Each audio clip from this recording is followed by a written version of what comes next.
All right. Because we had no one during the 9 a.m. service. So all the fun people come to 11 a.m. service. God bless you. About 4 months ago, from I think it was January 20th to the 22nd, we were privileged to join like some 30 some odd other families, New Life families, at Camp Tejas for our very first 5th grade retreat. And what a special time it was.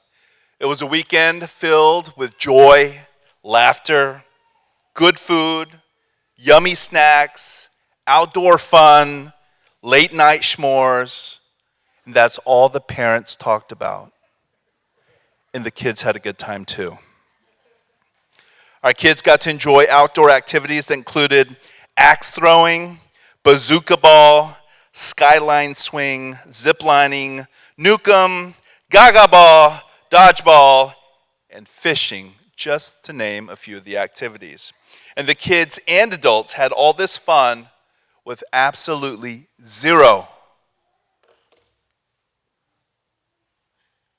electronics. It can be done. I know I heard some gasps from the audience, but you can have fun without electronics. Now, I can go on and on about all the fun stuff that occurred that weekend, but the primary focus of that weekend was to bring parents and children together to learn through a biblical lens about their changing bodies, their changing minds, their changing emotions. Also, from a biblical worldview, we all got to learn about God's original design for the creation of man, woman, and the role of procreation.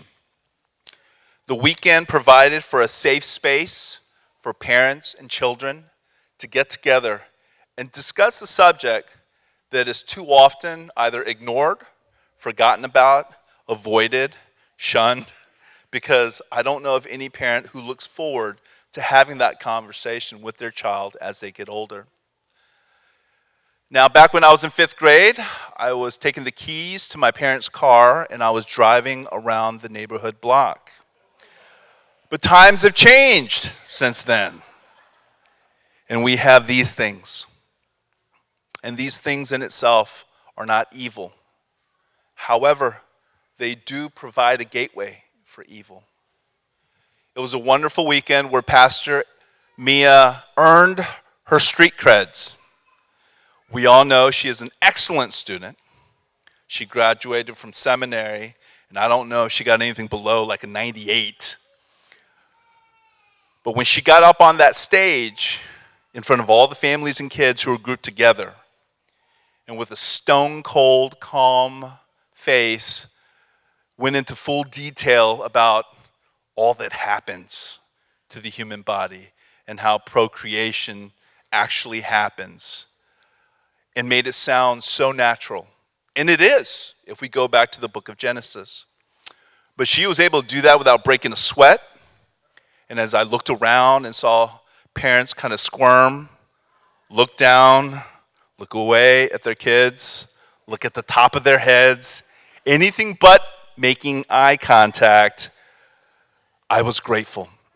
I was grateful that we have a children's pastor who is willing to go head on with the things that sometimes as parents we're not willing to do or don't know how to do. And so we were really well equipped that weekend, and we were given time that as she spoke, that we were able to break out into our own family units all throughout the weekend. Through each session that we went through, we were able to sit with our children and go over the things that we learned together as a family. And the children were able to learn these things together with other children their age. So it wasn't abnormal. It wasn't weird. It wasn't taboo. And so we had an incredible weekend together. And then on top of that to boot, we had Gus and Angel sacrificing their weekend, their talents, their gifts. Angel came up and gave an incredible testimony. And one of our VIP's daughters on their way home cried, talking to her mom, remembering the testimony that she gave. So I want to encourage you guys that if you have the opportunity to do this next year, and I'm sure that Pastor Mia hopefully will do this, that you will take the opportunity and take advantage, because not only do the fifth graders get to go, but their siblings get to go. So just to give you a heads up, my son, who is in third grade, just said ew a lot. Yeah, and just kind of made that face like I put spinach in front of his plate. Sometimes you had older siblings of the fifth graders also. And I think it was really eye-opening for them. If you don't pour into your children, the world will. And I'm not fear-mongering in any way, but that's just the reality of life. So I hope that you guys take the opportunity to take your children to the retreat next year so that God can pour into them. Through the leading of our pastor, us as parents, it is our responsibility.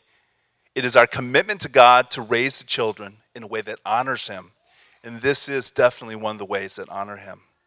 So thank you for letting me share this testimony, and I hope you guys really take advantage of these wonderful resources and activities and events that our pastoral leaders sets up for us at our church. Thank you.